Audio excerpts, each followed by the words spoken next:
retour dans l'Africa Newsroom pour la deuxième partie. Nous sommes toujours en compagnie de nos éditorialistes Alfred Chango et Jean-Marie Bitomo. Tout de suite le dossier du jour.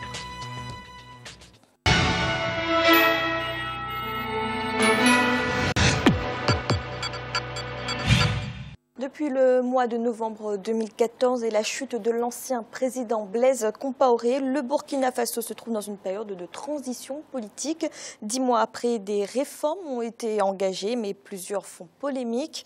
À cela s'ajoute le récent coup d'État militaire qui a fortement fragilisé les autorités de transition. Idolette Mirabel-Bissou.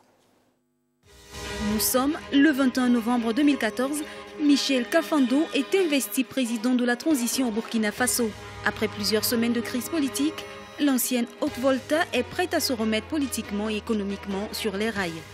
Mission principale du nouveau chef d'État, conduire le peuple burkinabé vers des élections présidentielles et législatives crédibles.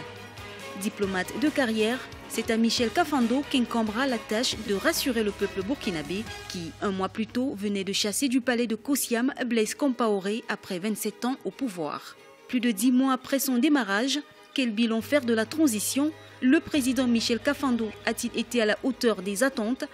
Le récent coup d'État du 16 septembre 2015 était-il évitable? À l'heure du bilan, les avis restent partagés sur la gestion des 10 mois de transition par le président Michel Kafando et toute son équipe. Il faut être fier de ce que les Burkinabés ont pu accomplir en 10 mois de transition. Les 30 et 31 octobre 2014, faut-il le rappeler, les Burkinabés se sont insurgés et ont mis fin à 27 ans de régime Compaoré.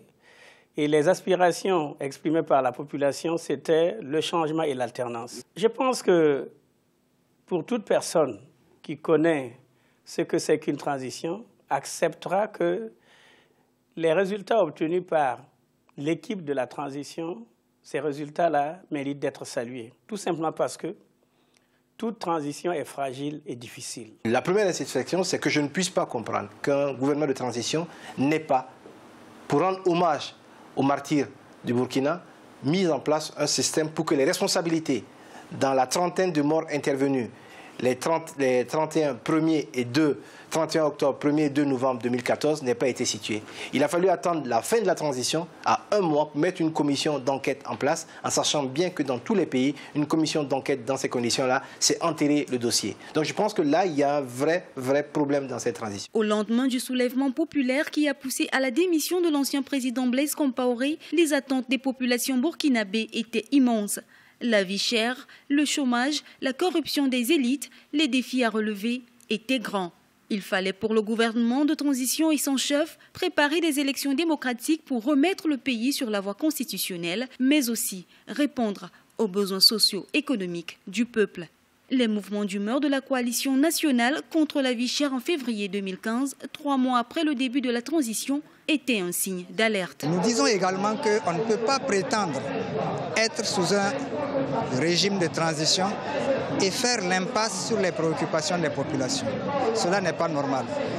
Le peuple insurgé des 30 et 31 octobre 2014 s'est également insurgé parce que ses conditions de vie étaient déplorables.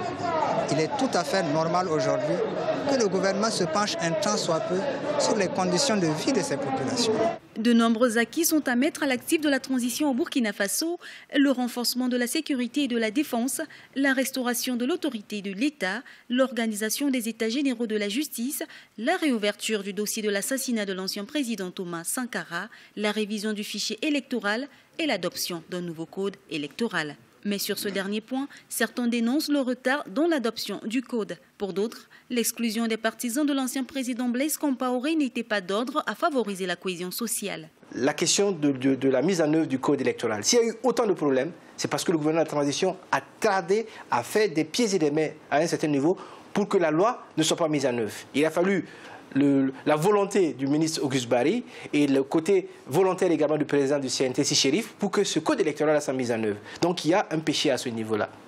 Il y a d'autres mesures qui ont été prises et qui ont traîné à être mises en œuvre. Je prends de façon simple les codes sur l'information avec les 3 lois qui ont été votées sur l'audiovisuel, la presse écrite et la presse en ligne. Il y a un véritable recul parce que simplement un certain nombre de ministres se sentent directement concernés par les attaques de la presse. Vendredi 4 septembre 2015 au Burkina Faso, les députés du Parlement intérimaire adoptaient 3 projets de loi sur la presse. Les journalistes qui seront reconnus coupables de délits d'outrage, d'injures ou encore de diffamation ne risquent plus des peines privatives de liberté. Ils seront plutôt assujettis à des amendes. Cette loi prévoit des amendes allant de 1 à 5 millions de francs CFA pour tout contrevenant. Nous sommes, j'allais dire, les moins bien payés de cette insurrection-là. La presse a joué un rôle, pour ne pas dire majeur, en tout cas important, dans le déroulement, dans les derniers événements de ce pays, parce qu'elle était à l'avant-garde même de la lutte contre l'autocratie et contre la volonté du président à se maintenir. Et qu'on vienne effectivement nous présenter un code, notamment dans ces dispositions répressives sur la question des diffamations et tout ça. Ce qui nous est présenté vraiment n'est pas digne, j'allais dire, de cette transition-là, qui devrait au moins honorer les instruments qui ont permis effectivement son avènement. Un autre chantier sur lequel on attendait le gouvernement de la transition, c'est bien la bonne gouvernance. Sur ce plan, beaucoup d'acteurs politiques espéraient plus de résultats. Le principal reproche que nous faisons à la transition, c'est d'avoir décollé sans auparavant déterminer la trajectoire exacte à suivre. C'est ce qui a engendré quelques secousses, quelques perturbations. Et je pense que cela ne doit pas remettre en cause la bonne foi qui anime les acteurs de la transition. Ce que nous regrettons, c'est le fait qu'il n'y ait pas eu de feuille de route, il n'y ait pas eu de principales mesures précises à prendre. Donc, à un moment donné, c'était comme si c'était du pilotage à vue. Au Burkina Faso, la transition s'achemine vers les prochaines élections législatives et présidentielles. Au sein de l'opposition, les débats sont alimentés par l'absence de certains partis politiques à ces élections. On parlait de transition, ensuite on a dit transmission, puis c'est trahison. Et trahison parce que ce gouvernement a trahi toutes les aspirations des populations. Ceux qui se disent insurgés sont les premiers à se plaindre aujourd'hui de ce gouvernement qui n'a répondu à aucune de leurs aspirations, aucun de leurs appels. Bon, si on prend ce pourquoi les gens sont sortis, à savoir la non-modification de l'article 37, où on en est aujourd'hui. Depuis l'insurrection au Burkina Faso, la société civile met les bouchées doubles sur le plan des réformes pour rompre avec l'ancien régime avant la présidentielle de 2015. L'un des importants acquis de la transition aura été, selon certains analystes, la dissolution du RSP, régiment de sécurité présidentielle. Le retour de Michel Kafando à la tête de la transition au Burkina Faso le 23 septembre est un tournant décisif pour les législatives et la présidentielle qui devrait avoir lieu au plus tard en novembre 2015, selon le calendrier de la CEDEAO, Communauté économique des États de l'Afrique de l'Ouest. Et nous a rejoint sur ce plateau Germaine Pitroapa. Vous êtes représentante en France du Front Sankariste. Bienvenue. Merci. Germaine Pitroapa, quel bilan faites-vous des 10 mois de transition politique au Burkina Faso? Ceux qui disent on pilotait à vue, c'est que bon, ils n'étaient peut-être pas les acteurs directs, parce que la transition, elle a fait, pour toute transition, c'est difficile. Elle a pris le pouvoir dans le feu de l'action à l'issue d'une insurrection. C'était difficile de dire à la transition de nous tracer une feuille de route. On leur a demandé, justement, pendant un an, qu'est-ce qu'ils pouvaient faire pendant un an, que de veiller à ce que les élections se passent correctement, en toute transparence. Qu'est-ce qu'ils ont fait? Ils ont essayé de préparer justement ces élections-là en prenant des décisions idoines qui permettaient à chacun de pouvoir s'exprimer.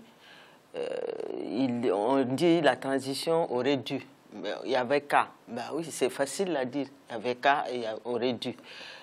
Nous étions tous, ils étaient des acteurs, nous étions tous des acteurs. À partir de ce moment-là, on pouvait quand même, à tout moment, dire aux acteurs de la transition, voilà, il y a telle chose qu'il faut rectifier, il y a telle chose qu'il faut bien aménager.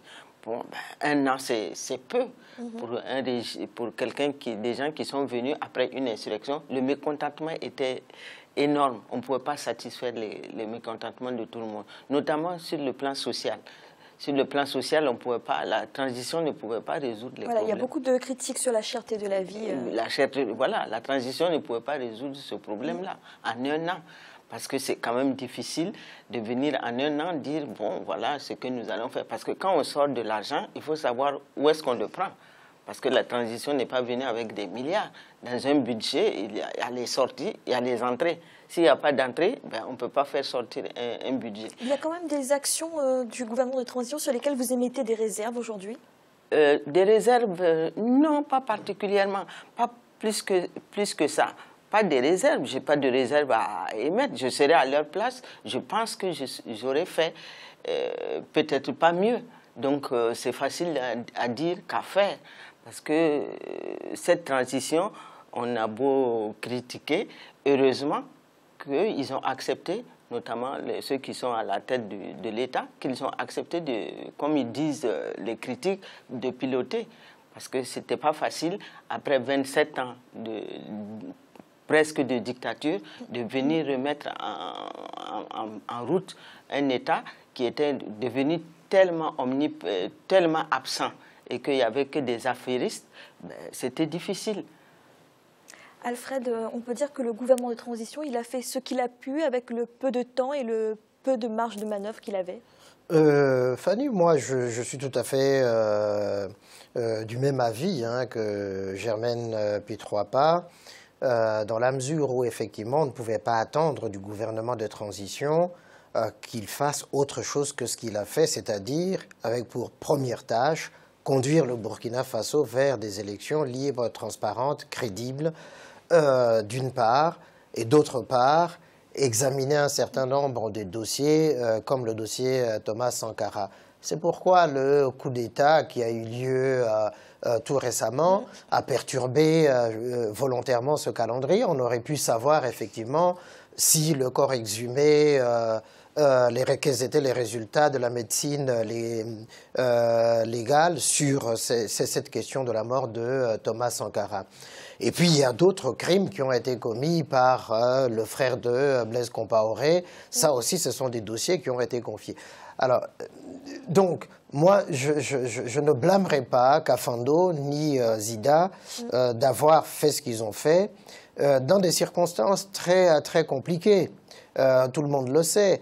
Et on a vu comment, justement, l'ORSP a essayé de leur mettre les bâtons dans les roues. L'ancien parti de Blaise Compaoré, le CDP, faisant des manœuvres multiples, justement, pour empêcher la transition de se dérouler normalement. En tout cas, pour moi, heureusement que l'ordre constitutionnel de la transition a été rétabli et que maintenant, on va aller vers les élections. En réalité, les gros dossiers, au plan économique, au plan social, ça c'est au gouvernement qui va venir justement de les traiter. Ce n'était pas à la transition. Enfin, en une année, on ne peut faire que le minimum, mais faire plus pour qu'on aille vers des élections libres et transparentes. Jean-Marie, plusieurs réformes ont été engagées par le gouvernement de transition. Est-ce qu'elles vont toutes dans le bon sens? Je pense que, comme ça a été dit précédemment, le gouvernement de transition, les gens qui nous parlent de feuilles de route dans le reportage, vous avez eu des assises qui ont eu lieu après le départ de Blaise Compaoré. Donc, vous avez toutes les parties prenantes qui se sont mis d'accord sur ce qu'il fallait faire durant ce laps de temps-là. Il fallait d'abord, il ne faut pas oublier une chose, il fallait d'abord stabiliser le territoire. Et je trouve que les responsables de la transition l'ont bien tenu. Parce que quand vous sortez des émeutes comme celle-là, heureusement que la société civile, si vous voulez, burkinabé, est relativement mûre, relativement mature. Donc, de mon point de vue, les choses se sont passées selon le désir de l'ensemble du peuple burkinabé. Vous n'avez pas la transition qui allait venir avec une feuille de route différente par rapport... Parce que n'oubliez pas que la transition, c'est quoi? On vous donne les moyens de pouvoir stabiliser les choses, mais vous n'avez pas le pouvoir, comment dirais-je, d'agir sur autre chose. Parce que ce pouvoir-là émane de quoi? C'est un pouvoir populaire qui émane des élections de l'ensemble du peuple burkinabé. Donc, je pense que le gouvernement de transition n'a fait que expédier les affaires courantes, ce qu'il fallait faire. Ils ont quand même fait pas mal de boulot. La CEDEAO s'est déplacée, ils sont venus. Il y a toutes les parties prenantes qui ont été réunies autour des discussions. Et ça a été la feuille de route qui a été appliquée par la transition. C'est la feuille de route qui sort, si vous voulez, de tous ces forums-là. Merci. Tout de suite, un rappel des titres qui ont été développés en début d'émission. En République démocratique du Congo, 2 députés de la majorité ont initié une proposition de loi sur les modalités d'organisation du référendum. D'après ses auteurs, le texte vise à doter le pays d'un cadre juridique dans ce domaine. Mais l'opposition dénonce une nouvelle manœuvre pour permettre au président Joseph Kabila de se maintenir au pouvoir. Et en Centrafrique, où la situation sécuritaire se dégrade une fois de plus, après plusieurs semaines d'une relative accalmie, une nouvelle flambée de violence a fait depuis samedi des dizaines de victimes. La présidente de transition Catherine Samba-Panza est rentrée en urgence. Nous allons marquer une nouvelle pause. À l'instant, la 3e partie de l'Africa Newsroom. À tout de suite.